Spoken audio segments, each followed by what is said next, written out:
Module 2, Overview.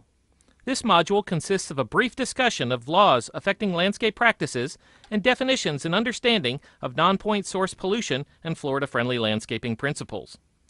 This module is intended to give you the base knowledge required to understand the next 4 core BMP presentations. At the end of this module, you'll be able to describe how GMPs address environmental issues according to federal, state, and local laws. Define non-point source pollution and its negative impacts on the environment. Explain how urban stormwater systems function, and describe landscaping principles that protect Florida's water resources. Let's begin by discussing the federal, state, and local laws affecting water quality and landscape management. Federal legislation regarding water quality began with the Clean Water Act. Since the passage of the Clean Water Act and the formation of the U.S. Environmental Protection Agency, tremendous strides have been made in cleaning up our air and water. Most of this cleanup has been accomplished through permitting and the regulation of point sources of pollution, such as factory smokestacks and sewage discharges. The Clean Water Act began in 1948 as the Federal Water Pollution Control Act. This act was revised in 1972 and amended again in 1977. The act authorized the EPA to implement pollution control programs. Water quality standards are either numeric or narrative depending on their designated use. Watershed assessments are required if waters are impaired and are reported to the EPA and the National Pollutant Discharge Elimination System, NPDES. These permits control the discharge of point sources into waters of the United States. Directed by the Clean Water Act, EPA requires states to monitor and report on water quality using standards agreed upon by federal, state, and local regulators. Designation of an impaired water body directly affects the landscape practices you perform in the designated areas. Water bodies that do not meet water quality standards are identified as impaired for the particular pollutants of concern, such as nutrients, bacteria, mercury, etc. In order to clean up the impaired water body, it requires an analysis and a management plan. The process begins by determining the total maximum daily loads, TMDLs, for the impaired water body. TMDLs are based on a scientific determination of the maximum amount of given pollutant that surface water can absorb and still meet the water quality standards. Over the past 20 years, surface waters in Florida have become very sensitive to even small additions of pollution, which have caused widespread ecosystem changes in our sensitive estuaries, lakes, rivers, and the Everglades. As a result, state legislation and local codes were enacted. In the following slides, we will highlight these rules and regulations and follow with more detailed discussion in later modules. The Florida Watershed Restoration Act of 1999, the Florida Urban Turf Fertilizer Rule of 2007, and the Florida Friendly Landscaping Module Ordinance 2009. Last, we will discuss the law requiring all commercial fertilizer applicators to acquire the limited certificate for urban landscape commercial fertilizer application issued by the Florida Department of Agriculture and Consumer Services. The Florida legislature enacted the Florida Watershed Restoration Act in 1999 to protect Florida's waters through the Total Maximum Daily Load, TMDL program for state ground and surface waters as required by the Clean Water Act, CWA. By definition, a TMDL is the total amount of pollution discharge from all sources that a water body can assimilate and still meet water quality standards. Furthermore, TMDL can also refer to a document that describes the discharge allocations. An implementation plan must be developed describing how the point and non-point sources are planning to meet their discharge allocations. This implementation plan is referred to as a Basin Management Action Plan, or BMAP. In 2007, the Florida Department of Agriculture and Consumer Services adopted a rule addressing labeling requirements for urban turf fertilizers. It's important to note that the 2007 Urban Turf Rule is an administrative rule, not legislation. This rule regulates how much nitrogen and phosphorus the bag may contain. It also directs the manufacturer to recommend the use of BMPs for professional applicators and golf course or athletic field managers. While this rule only applies to the manufacturer's label for fertilizer, many local government ordinances and future state requirements may require that applicators abide by the recommendations on the label. In addition, weed and feed products are legally pesticides. For pesticide fertilizer combination products, the label recommendation carries the full force of state and federal law. Excessive nutrient loading to Florida's surface and groundwaters is one of the biggest water quality issues facing our state. It is far easier and less expensive to minimize the amount of nutrients that get into our waters than it is to treat stormwater and other non-point sources of pollution to remove nutrients. In early 2009, a fertilizer-only model ordinance and a revised general ordinance were published. That year, the legislature passed a Florida statute which made the model ordinance for Florida-friendly fertilizer use on urban landscapes a minimum requirement for each county and municipal government located within the watershed of a water body or water segment that is listed as impaired. A local government may adopt additional or more stringent standards than the model ordinance, if it is required, and if it meets the criteria described in the Florida statutes. In 2009, the legislature revised Florida Statute 373.185 to prohibit local, even private, prohibitions of implementation of Florida-friendly landscaping. It also recognized Florida-friendly landscaping as the official state landscaping program and a partnership between FDEP and UF-IFAS, and directed water management districts to use the FFL publications and programs while allowing them to continue to address local needs with additional materials. The law also redefined the 9 principles of Florida-friendly landscaping, and components of Florida-friendly landscaping include planning and design, soil analysis, and the use of solid waste compost, practical use of turf, and proper maintenance. The Florida legislature identified a model ordinance as a minimum to be followed for local ordinances. Know the ordinances regulating fertilizer or landscape practices in your area. Local ordinances may be stricter and more inclusive than state laws. Commercial fertilizer applicator, as defined in Florida Statute Chapter 482.1562, Paragraph 9, means any person who applies fertilizer for payment or other consideration to property not owned by the person or firm applying the fertilizer or the employer of the applicator. In 2009, new laws were passed that will require all commercial urban landscape fertilizer applicators to obtain and maintain a limited commercial fertilizer applicator certificate, LCFAC, from the Department of Agriculture and Consumer Services by January 21, 2014. An application fee of $25 is required. Per Florida Statute, Chapter 373.4595, Best Management Practice is defined as a practice or combination of practices determined by the coordinating agencies based on research, field testing, and expert review to be the most effective and practicable on-location means, including economic and technological considerations for improving water quality in agricultural and urban discharge. Simply put, BMPs are the best ideas of the best companies, coupled with science and applied with judgment and common sense. One of the key learning concepts of the GI-BMP training program is understanding non-point source pollution. Next, we'll discuss non-point source pollution and its connection to you and water quality. Non-point source pollution comes from diffuse sources and is associated with the long-term effects of everyday activities. It's carried primarily by rainfall and irrigation water, which cause pollutants that have accumulated on the land surface to run off into surface waters or to leach into groundwater. Water is the primary mechanism for the transport of dissolved chemicals through the soil. Non-point source pollution may not be obvious until a rainfall event occurs, leading to stormwater runoff from roads, parking lots, suburban areas, and farms. As Florida's population has soared, this type of pollution has become an increasingly important issue in the state.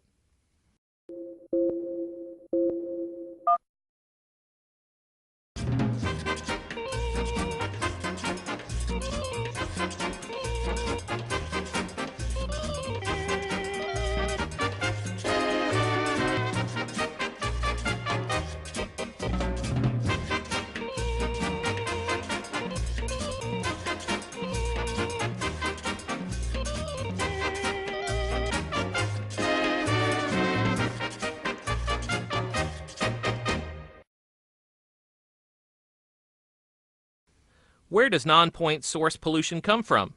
In a play on words, non-point source pollution is often called pointless personal pollution because we all produce it and so much of it can be reduced just by paying attention to the little things we often do not think about. The effects of non-point source pollution are cumulative. Each of us only contributes a small amount, but collectively it all adds up, creating large pollution problems in water bodies. In the same way, all the little things we do individually to prevent pollution can add up to make a big difference. We all need to be part of the solution to pointless personal pollution. Non-point source pollution directly affects water quality. We depend on a high standard of water quality for a number of uses in Florida. How do you prioritize your needs? Reducing non-point source pollution protects water quality for good reasons. As we discussed earlier in this presentation, TMDLs are useful in identifying quantities of point source pollutants of materials entering a water body. Many times non-point source pollutants are also problematic regarding water quality. Due to Florida's unique geology and climate, it is highly sensitive to pollutants entering from stormwater runoff and leaching into groundwater. Activities associated with construction, landscape installation and maintenance can cause reduced turbidity, lower dissolved oxygen, higher nutrient content, heavy metals, and fecal coliform bacteria. Think about this picture. Imagine water flowing on the surface. Where does it come from? Where does it go? For the most part, urban landscapes are surrounded by impervious surfaces such as sidewalks, driveways, streets, and rooftops. An impervious surface that drains into a water body or stormwater system is called a directly connected impervious area, DCIA. Fertilizer inadvertently applied on these surfaces has ready access to our water resources through storm drains. This is why it is so important to keep fertilizer off impervious surfaces and to remove any that is applied to them and deposit it back onto the landscape. Stormwater runoff is the water flow which occurs when soil is infiltrated to full capacity, heavily compacted, or covered with impervious surfaces that do not percolate into the ground. Stormwater is excess water from irrigation, rain, snowmelt, or other sources. When runoff flows along the ground, it can pick up soil contaminants such as petroleum, pesticides, or fertilizers that become non-point source pollution. Leaching is an environmental concern when it contributes to groundwater contamination. As water from excessive irrigation, rain, flooding, or other sources seeps into the ground, it can dissolve chemicals and carry them into the underground water supply. Of particular concern are hazardous waste dumps and landfills, and in agriculture, excessive fertilizer and improperly stored animal manure.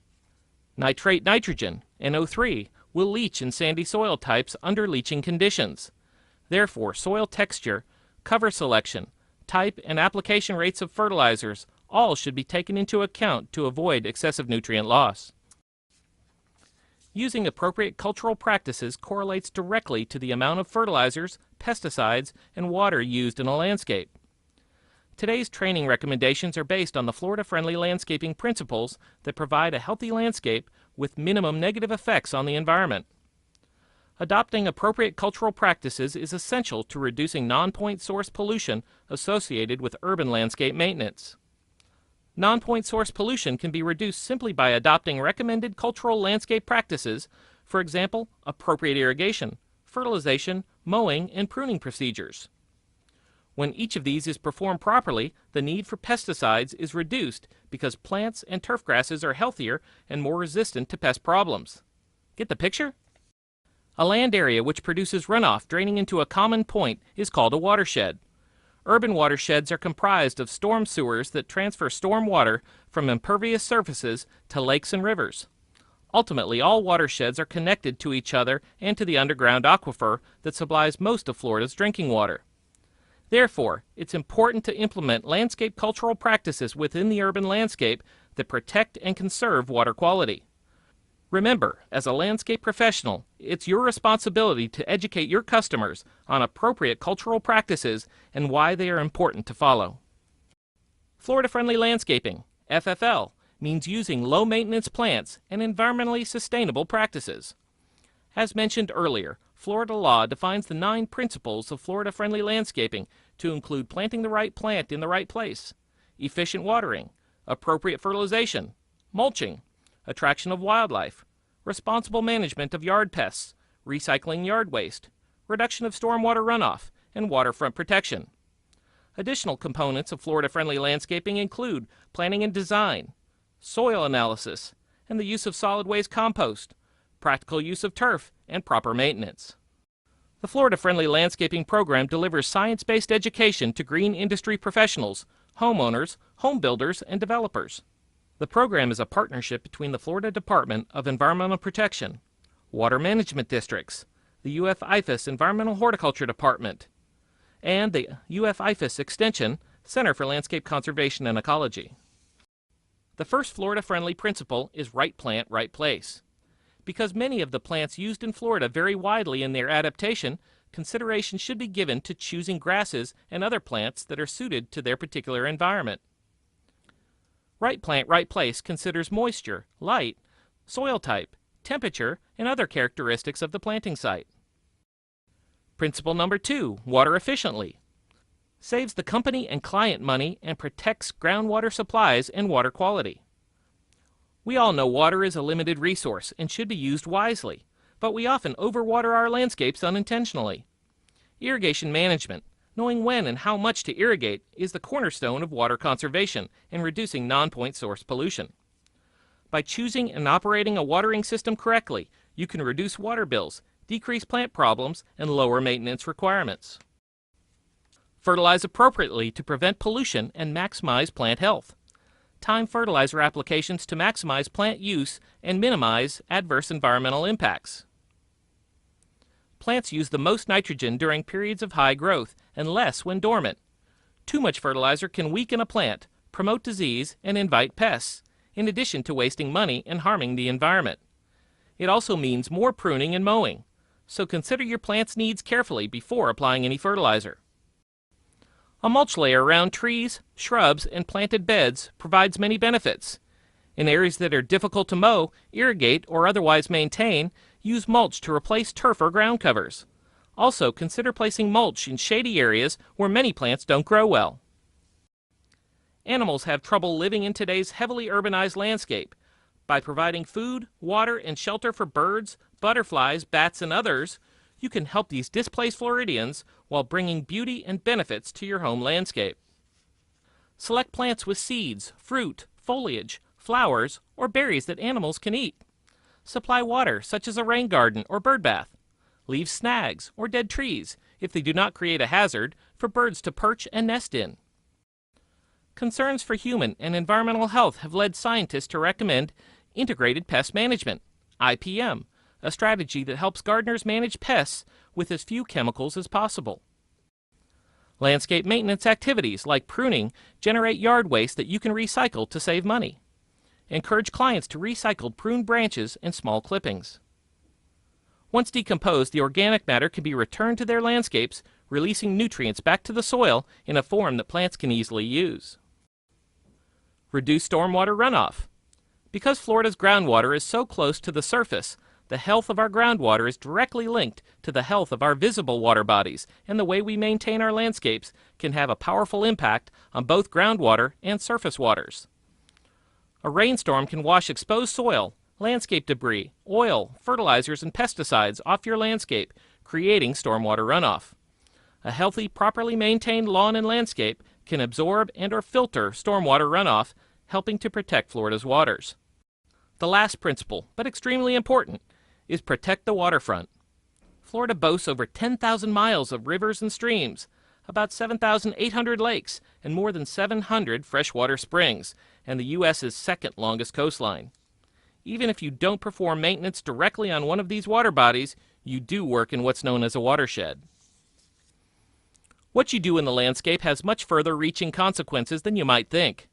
One of the most important steps you can take to protect any water body is maintaining a 10-foot maintenance-free zone around it. Do not mow, fertilize, or use pesticides in this zone. Don't let any grass clippings or pet waste get into the water, as these carry nutrients and harmful bacteria. Let's take a moment to review a couple of scenarios occurring in a typical landscape. Does the image demonstrate a best management practice, according to what you have learned so far in this presentation? Would this be something you would or would not do? Don't. Do. Inspect fertilizer application equipment before applying nutrients. It's important to note that the green striping can occur from equipment malfunctioning. This is a waste of time and money. Would this be something you would or would not do? Don't. While this is a great example of the ring of responsibility that we discuss later, we should always consider protecting the shoreline. Declining turf grass will lead to soil erosion near the water's edge over time. It's important to add buffer plantings to prevent runoff, erosion, and soil instability. Over time, buffer areas will provide an ecosystem for aquatic life. Would this be something you would or would not do? Don't. Do utilize the components of Florida-friendly landscaping, including planning and design. Now that you have reviewed the overview module, you should be able to describe how GMPs address environmental issues according to federal, state, and local laws. Define non-point source pollution and its negative impacts on the environment. Explain how urban stormwater systems function, and describe landscaping principles that protect Florida's water resources. This concludes the overview module.